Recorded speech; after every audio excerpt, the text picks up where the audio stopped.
How y'all doing? Welcome to episode 19 of Flea Market Yard Sale and Thrift Store Finds. I'm going to start off with this. This is a pillow of the famous ship, the Queen Mary. Thought that was pretty cool. The Queen Mary's the most haunted ship in existence, with over 600 resident ghosts. Although, you know, skeptics, of course, don't believe it, but then again, as we all know, skeptics don't believe in anything. They don't even really believe in themselves, so that's why we don't worry about what skeptics think, do we? Okay, anybody that knows me knows I like Coca-Cola, so I found this little Coca-Cola polar bear at the flea market. Not this past weekend, obviously, but the weekend before that, before Christmas weekend. Little wolf. Everybody knows me knows I love wolves.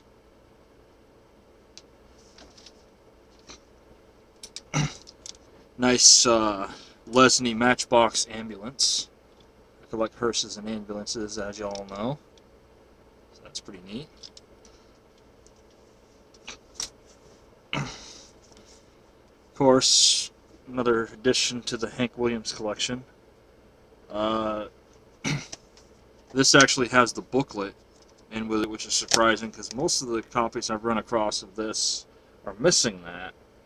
This one actually had the booklet, and it was actually in good shape. It wasn't all scratched to hell. So this features a lot of Hank's biggest hits, like Jambalaya on the Bayou, Move It On Over, I'm So Lonesome I Could Cry, I'll Never Get Out of This World Alive, Cold Cold Heart, Cheatin' Heart, and many, many more. This is a good place to start as any if you're going to start a Hank collection. But does it do him justice? Well, it's only 40 of his hits, and the man recorded well, quite a few songs. I've heard as high as 700, and that's, you know, all the versions, like all the alternate versions, and, you know, the radio shows and everything else.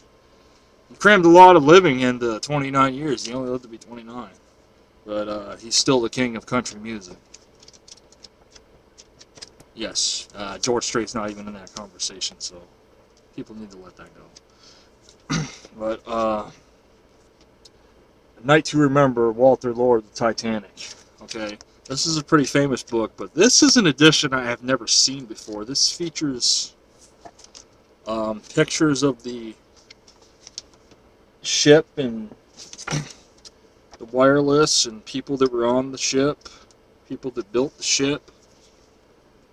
So this version of the book I didn't even know existed, because most versions of the Walter Lord's book don't have any pictures in it. So this is the 1976 edition. So it was pretty cool to run across this because I couldn't find my copy of the book. I'm pretty sure I have one somewhere, the normal version that doesn't have, you know, the pictures in it. But this was cool to run across this because I didn't even know a version like that existed. I mean, it wasn't really, I don't think it's really well known that it did exist.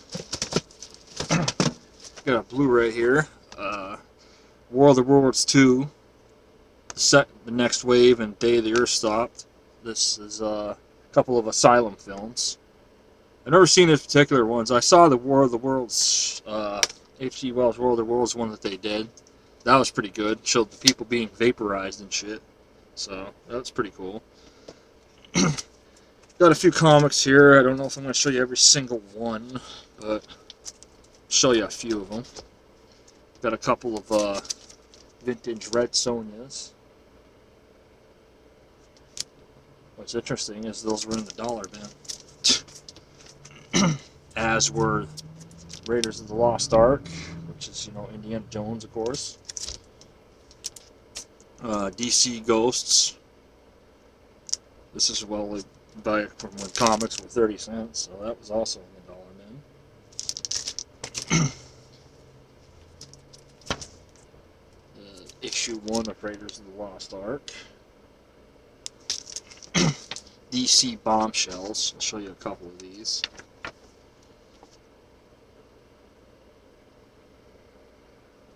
This one's pretty cool. This is the annual one. And it features, among other things, set during World War I, and I think you'll recognize that red triplane. So I'm guessing there's no let's see if I can get a better shot of that. There's no denying who that's supposed to be. And some more DC Bombshells comics. You know, I grabbed one of each one that they had. Again, these were only $1 at the flea market, so it's pretty cool. Show you a couple more of the more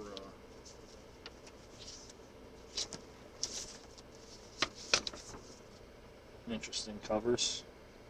That's issue number 13. This is issue number 1. Yeah. So there's those. Let's see. I have this shark. Anybody who knows me knows I like sharks. This shark car. This is what it does.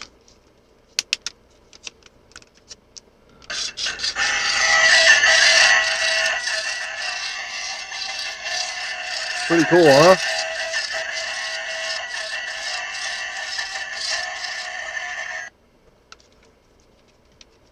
That ought to drive my cats nuts. Couple of CDs here. Rodney Carrington. He's a comedian. It features songs like Fred, That Awful Day, Letter to My Penis. I'm sure you're familiar with that one if you know who Rodney Carrington is.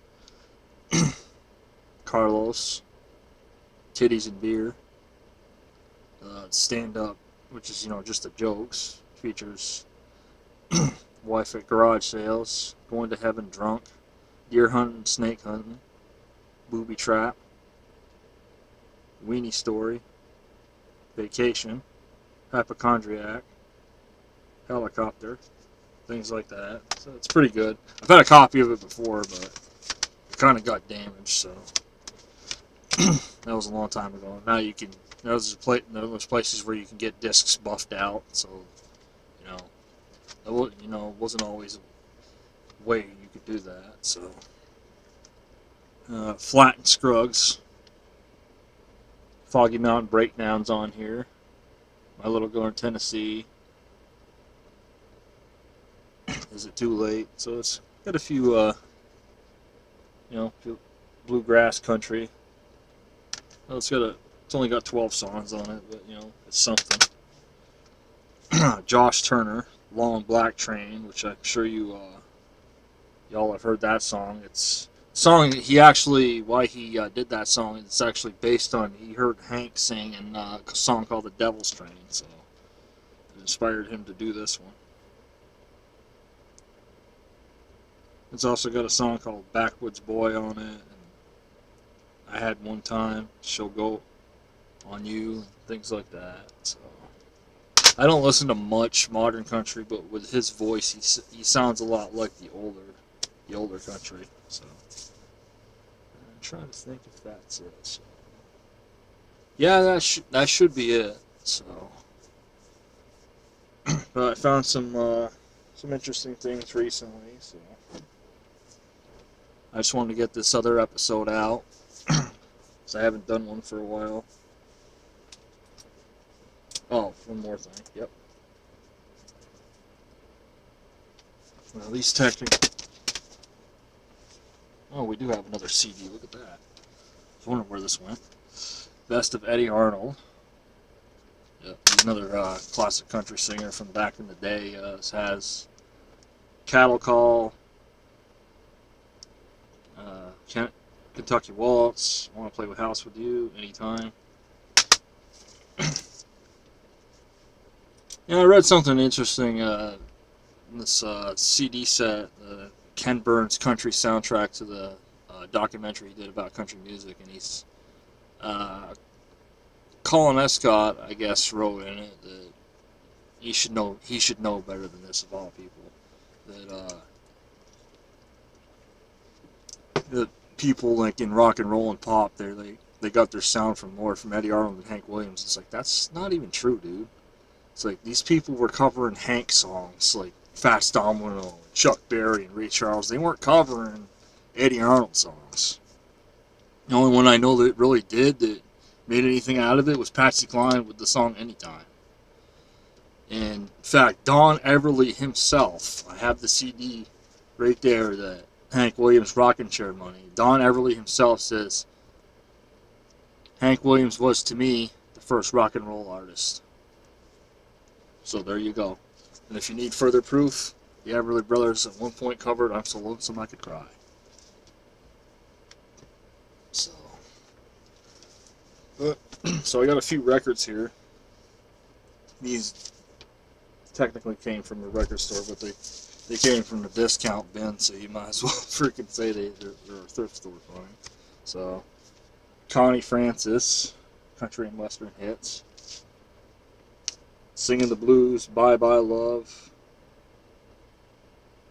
Anytime. Okay, well she covered that song. But of course, this might have been after Patsy Cline covered it, so that may be why she covered it. A few Hank songs. Your Cheating Heart, Cold Cold Heart, half as much. 2 out of the 3 of those Patsy Cline did, so yeah, again, there you go. And, of course, the man himself, King Hank. This is one of those Time Life country music albums that they did. The Hank one was the one I wanted to find the most, obviously. Hey Good Looking, Jambalaya, Cheating Heart, Kalijah, Cold Cold Heart, Lovesick Blues are among the songs that are on here. So that was a good find. Nice to actually find it. The last thing I got here is Red Sylvain. Now, what's interesting about this is that, so it has Phantom 309 on it. It has Giddy Up Go. It has Deck of Cards, a Dear John letter, and things like that on it. Okay, so it's pretty straightforward. But I got a little surprise on the back. As you can see, it's signed by the man himself, Red Sylvain. And I checked out the signature, so I know how to match up the signature. So anybody that would forge something like that usually makes a mistake. And the letter for letter, it's dead on.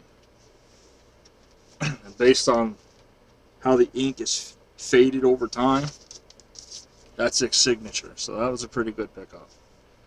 But anyways, I'll have episode 20 for you out in the near future. But there's not going to be a flea market, at least not around here, for, well, the flea market I go to, they skip the